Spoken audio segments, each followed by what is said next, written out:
Hey guys, Steve Samblis here for the Hollywood Fastlane. We're on top of the Punch Towers in beautiful downtown Hollywood. And we've got a huge show tonight. We've got the actor, the writer, the director, and the musicians from the movie The Brooklyn Brothers. One of the best independent movies I've ever seen. Check it out.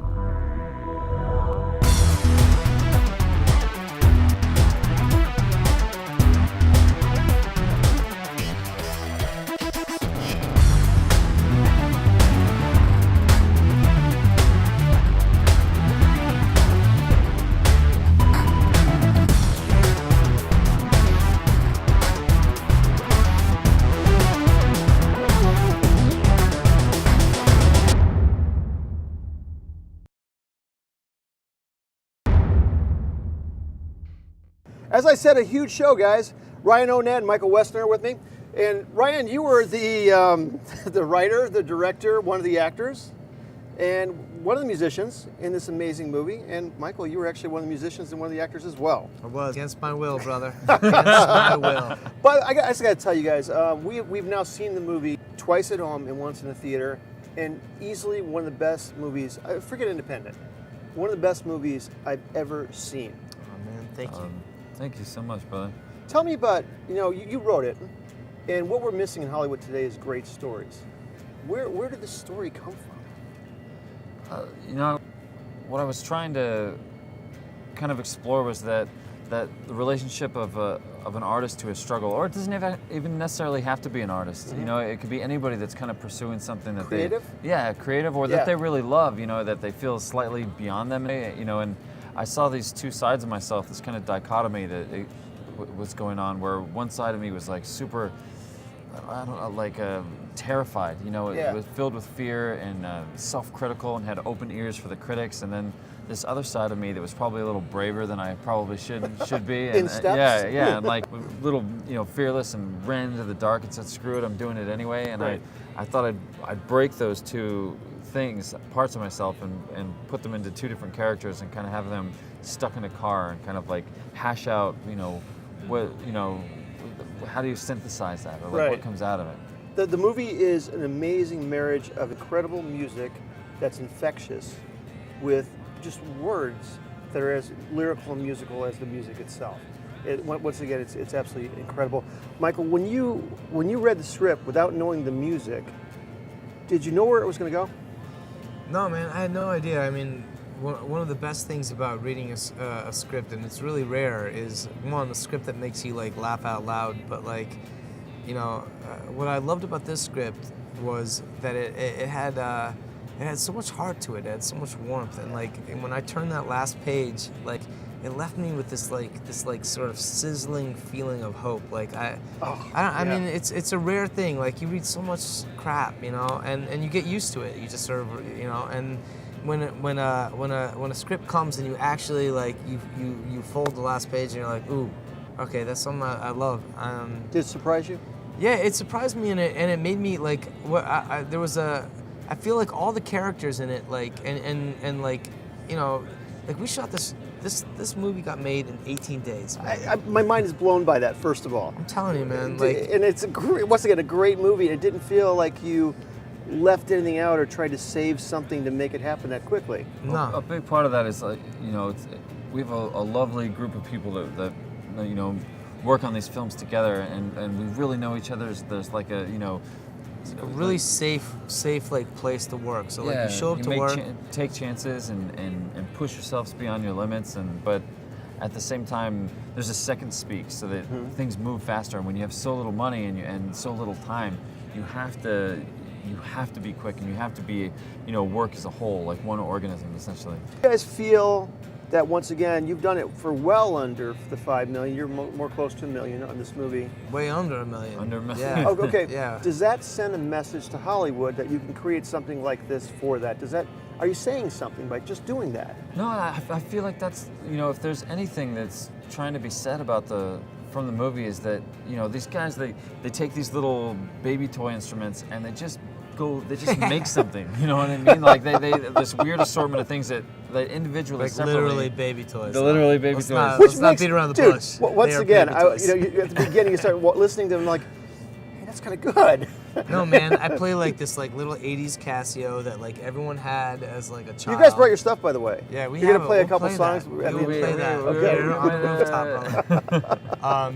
Yeah, man, you know, like these like all these like canned beats that like, you know, you press like disco beat and then like down Yeah, I tempo. know. I recognize that stuff because I was a kid. I So had this. funny, You know, man. I was going like, and I was thinking to myself, are they allowed to use that? I know. Did you have to We get licensing cobbled for that? all or that something? out. That's a good I question. should because We'll now cut I that have out. like a hard case that I like carry on to like, you know, like through the airports. So I saw your case. I know. And like on the outside, like you're like, oh man, that must be a cool ass musician.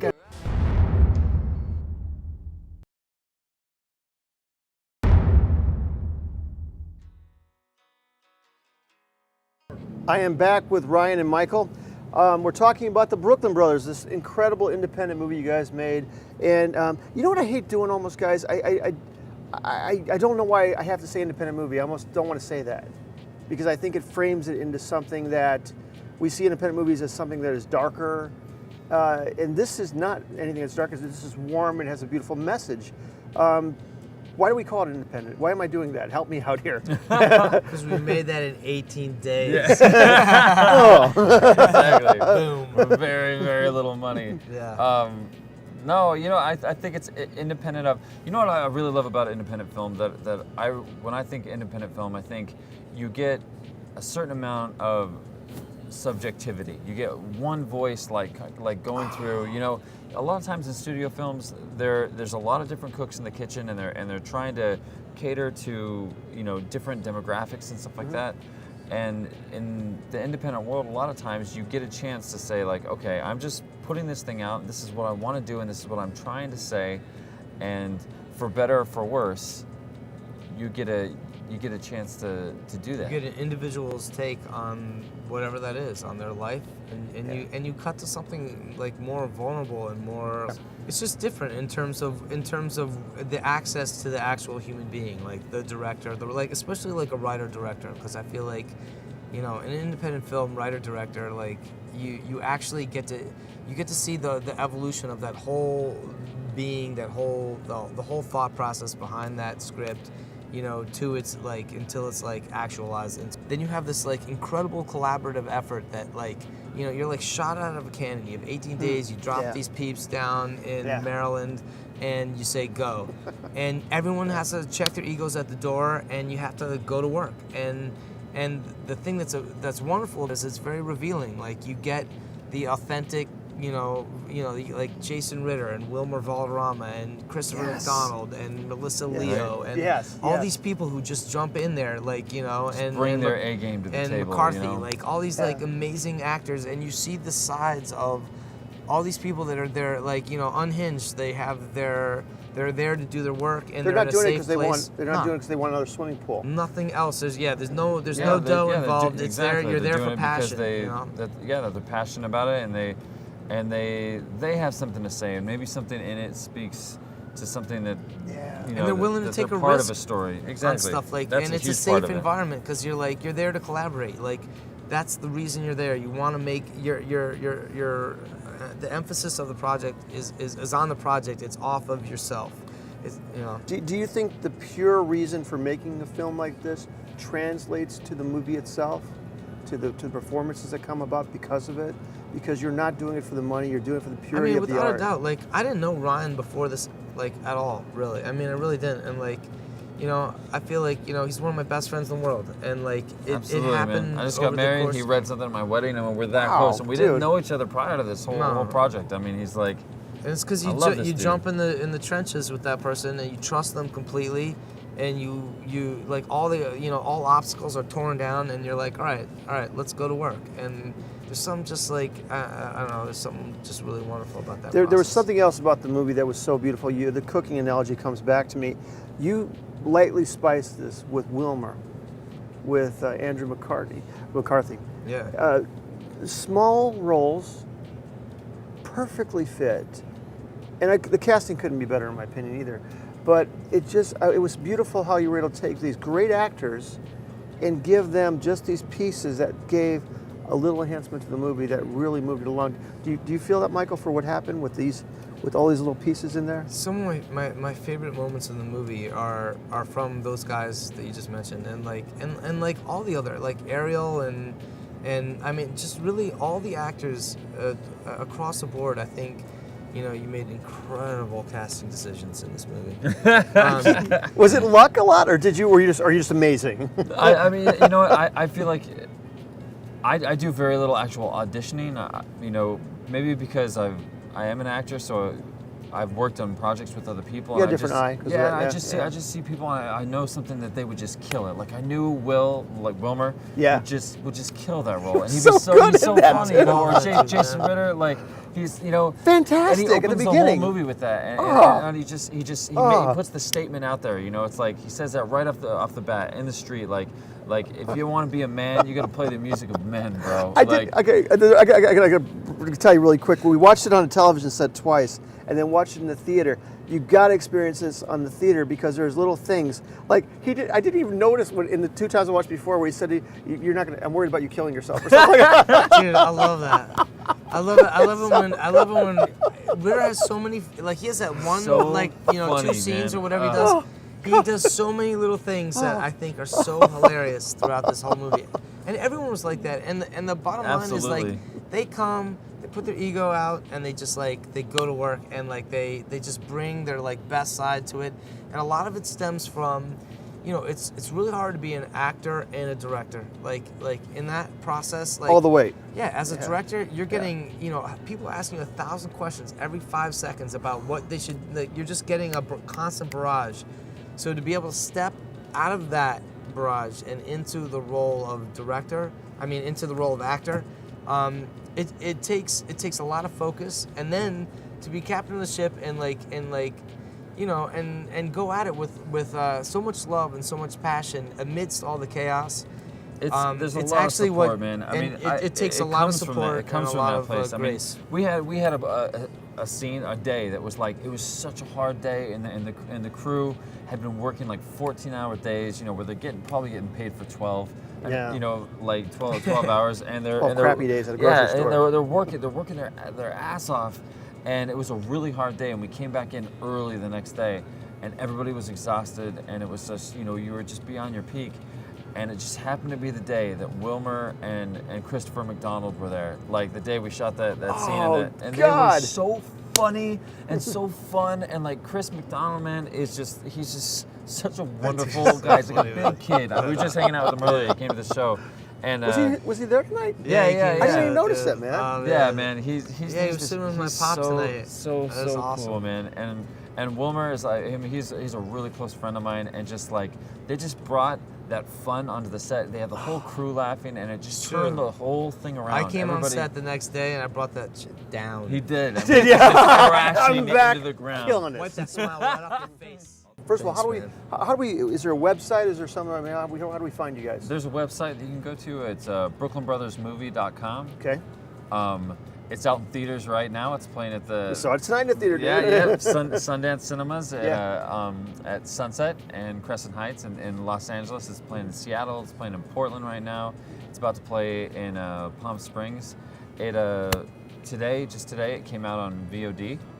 But watch it in the theater if you can. Okay. Really, I mean, that's great if they can't, but they have to see it in the theater, dude, because it's a different experience. No, absolutely. It really is. And then most importantly, guys, is the album. It's fantastic. Yeah, and don't be a sissy and buy just one song at a time. Just get the album because it's like the Dark Side of the Moon. You have to listen to the whole thing to understand it. And if you play it backwards, you hear stuff about but it doesn't matter. Baby toys, secret messages. Tink, tink. But actually, you guys are gonna play a couple songs for us. Yeah, man. Which I'm real excited about. So we're going to set up. When we come back, you're going to hear some amazing music from the guys from the movie The Brooklyn Brothers Beat the Best. We'll be right back.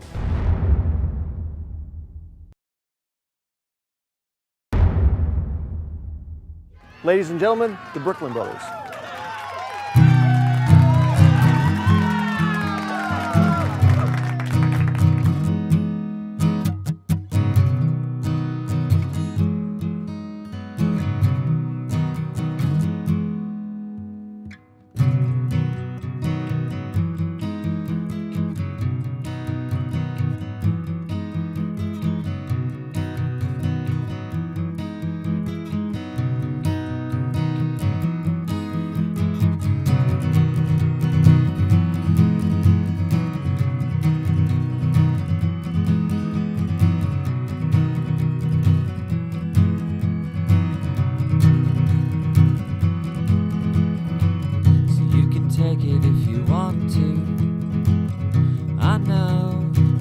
if you're fond to leave me hanging in a vacuum.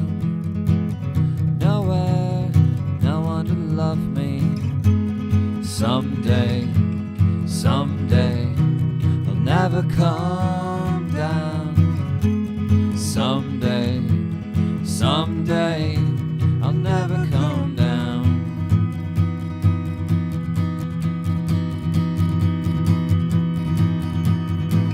So you can take it if you want to. I know you said goodbye, but love's a liar if it needs to. Hey lover, could you love this lie? Someday, someday, I'll never come down. Someday, someday, I'll never come down. I know you thought I couldn't live a life for you. I know you thought I wouldn't live a life for you. I'm thinking now I shouldn't live a life for you.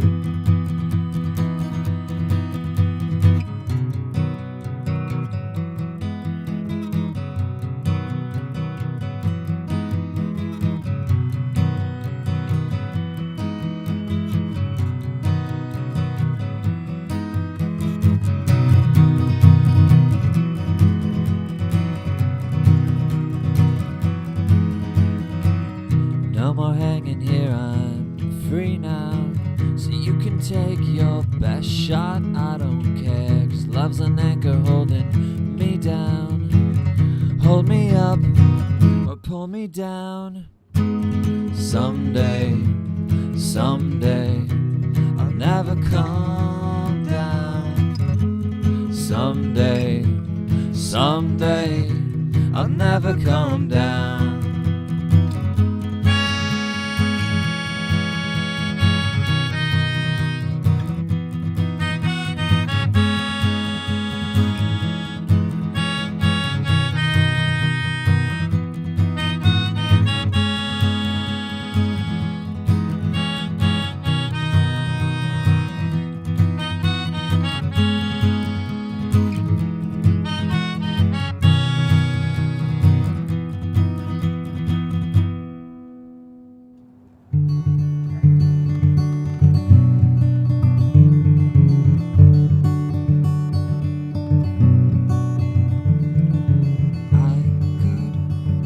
Find a way to turn the other cheek if I believed the second chances really do exist.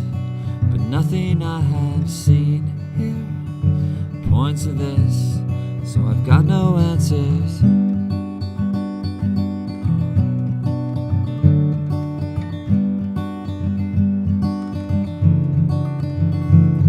So here I stand alone, wishing wishes meant that you are my home. But dreaming is for dreamers, and I have seen none, just silhouettes and shadows. Nowhere to run, and still no answers. 'Cause no one's left alive, if you're really looking close. I'm 1,000 miles away, no one's listening to a heart so stripped and bound, so naked, broke and bruised. I'm gonna hide it all away from you.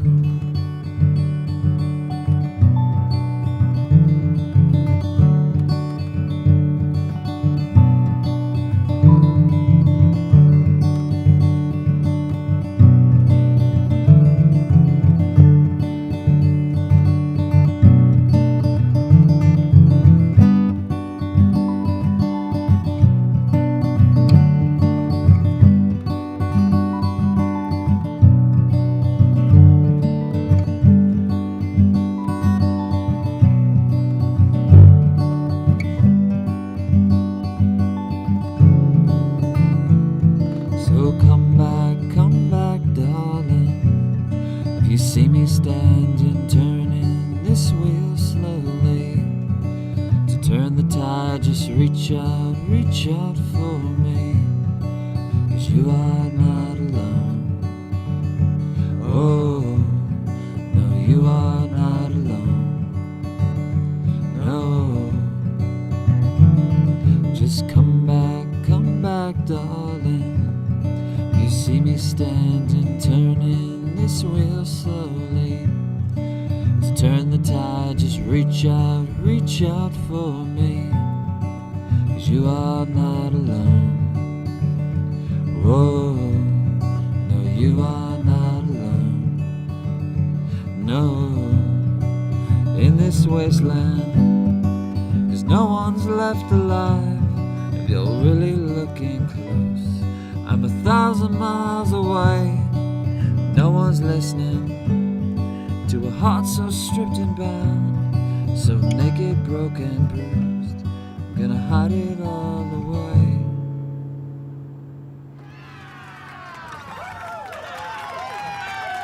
I just scratched my nose, it's so bad. Guys, thank you so much for coming in today and spending some time with us.